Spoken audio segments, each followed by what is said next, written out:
Most people think a healthy heart beats like a metronome. Steady, regular, tick, tick, tick, perfectly even. That sounds right. That sounds like what a strong, reliable heart should do. It's wrong.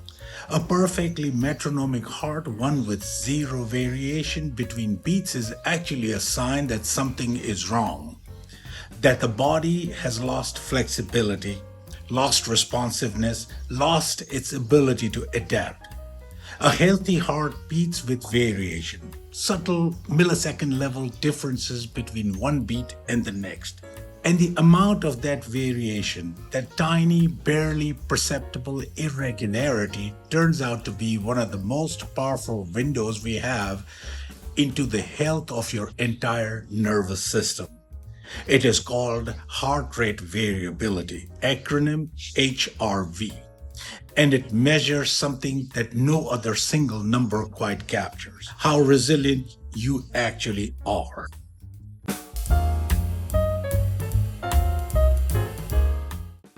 Let me make this concrete. Your heart doesn't beat exactly, say, 60 beats per minute like a clock ticking once per second. What 60 beats per minute means is that on average it beats 60 times, but the actual time between the individual beats fluctuates.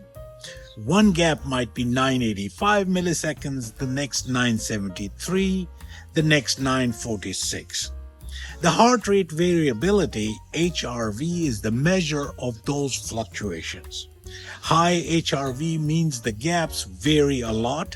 The system is flexible, responsive. Low HRV means the gaps are more uniform. The system is rigid, less adaptive.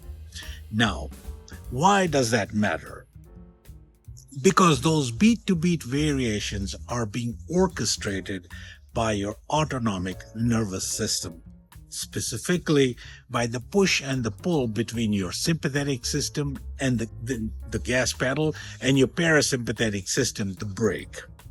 I will leave the link below in the description box if you want to learn more or would like to refresh your memory of the past video. When you inhale, your heart speeds up slightly, sympathetic nudge. When you exhale, it slows slightly, the parasympathetic nudge. That dance happening between every single breath is what creates the variability. So HRV is not really a heart measurement. It is a nervous system measurement, varying the heart as its instrument.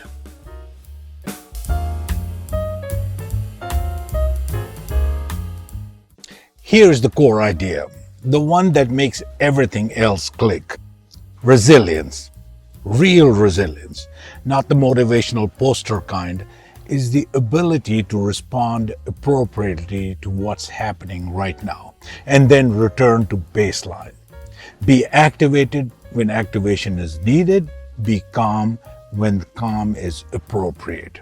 And the shift between those states quickly and efficiently. That is what autonomic nervous system does when it's healthy. And HRV is essentially the readout of how well that system is functioning. High HRV tells you the nervous system is flexible, it can respond, it can recover, it has reserve capacity. Low HRV tells you the system is under strain, it's stuck, it's losing flexibility, it's running closer to its limits. Think of HRV like the suspension on a car. A car with good suspension absorbs bumps and stays on course. The ride is smooth even on rough roads. A car with worn suspension transmits every bump directly. Small obstacles become big disturbances. HRV is the measure of your suspension. And this is the part that matters. It is responsive. It goes up and down based on how you live. It is not fixed.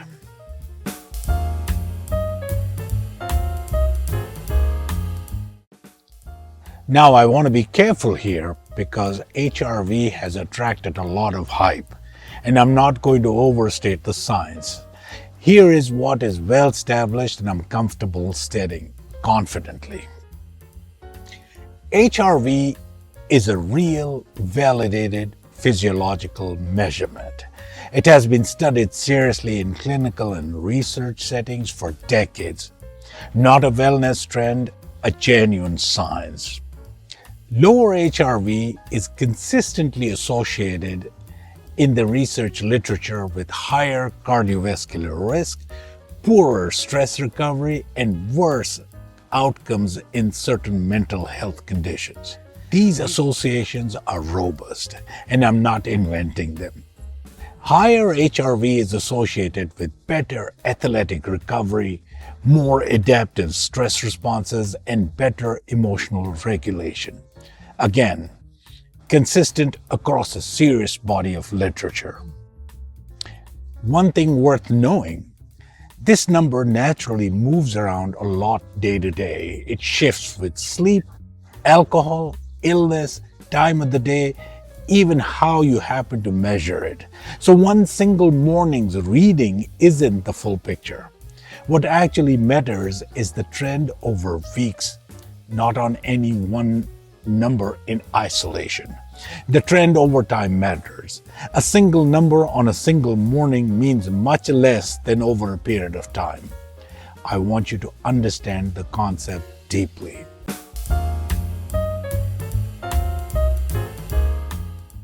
Here's the list that will probably feel uncomfortably familiar. Alcohol. Even 1 or 2 drinks measurably suppresses HRV for the following night and into the next day. This is one of the most consistent findings in HRV research. I'm confident stating it. The number doesn't lie about what drinking does to your nervous system overnight. HRV is primarily restored during sleep, particularly deep, slow-wave sleep. Cut the sleep, cut the restoration.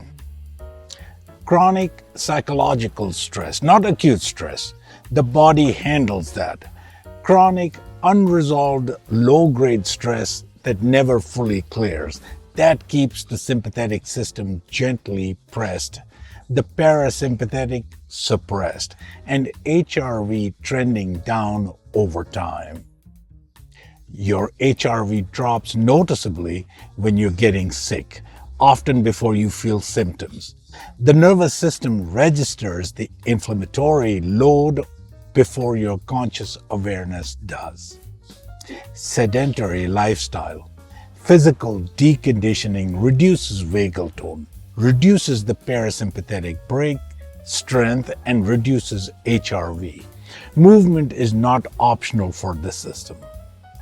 Social isolation. I flagged this in the vagus nerve video. I will put the link below to refresh your memory if you need to. Loneliness appears to reduce vagal tone. The nervous system reads social environment as a safety signal. Isolation reads as threat. Threat suppresses HRV. Most of these are not surprising. What's useful is understanding why they matter at the level of the nervous system rather than just being told they're bad for you.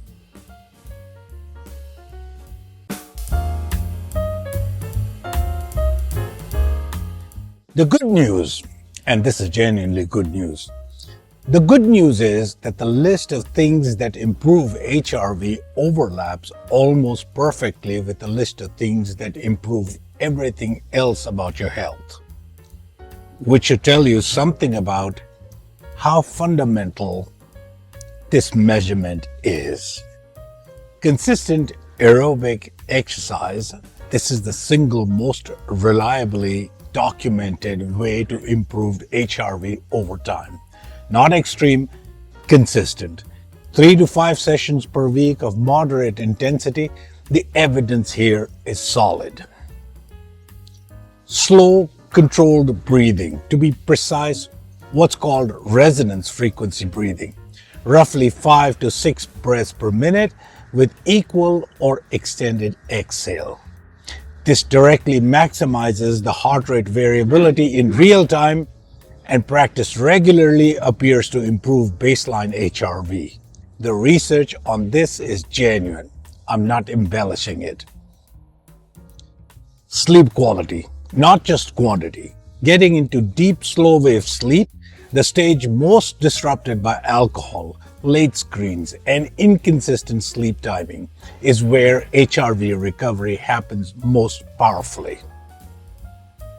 Brief, repeated cold exposure appears to train the vagal rebound response and improve HRV trend over time. This is emerging but credible science. I'll flag it as less settled than the exercise evidence, though. Genuine rest and recovery days.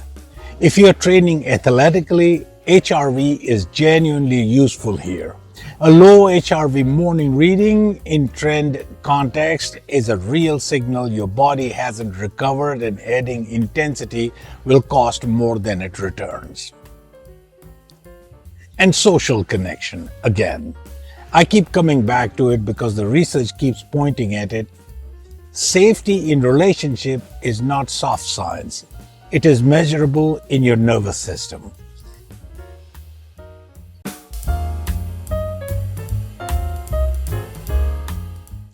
Your heart has been keeping score your entire life, not just of beats, of the space between beats, the flexibility, the responsiveness, the give.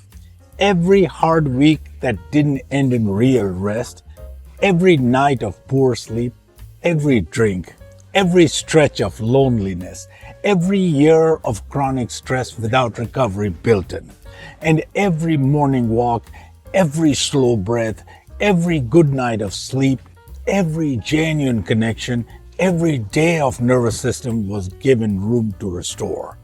All of it, registered in milliseconds, between heartbeats. Heart rate variability is not a number to optimize in an app. It is a reflection of how well you're actually living, beneath the surface of how you say you're doing. The heart knows. It's been telling you. You just needed to know how to listen.